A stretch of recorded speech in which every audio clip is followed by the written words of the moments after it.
څوک هم چې دا غواړي چې زه دې په 50 ثانیو کې یعنې 50 سکندونو کې د ځان دپاره جنت واجب کم، نو هغه دې دا مختصر کلمات ووایي: رضیت بالله ربا وبالاسلام دینا وبمحمد صلی الله علیه وسلم رسولا.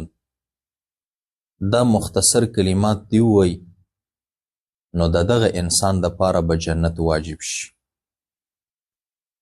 ځکه چې ابو داود شریف کې امام ابو داود رحمه الله حدیث ذکر کوي. د حدیث راوی ابو سعید خدری رضی الله تعالی عنہ مبارک دی.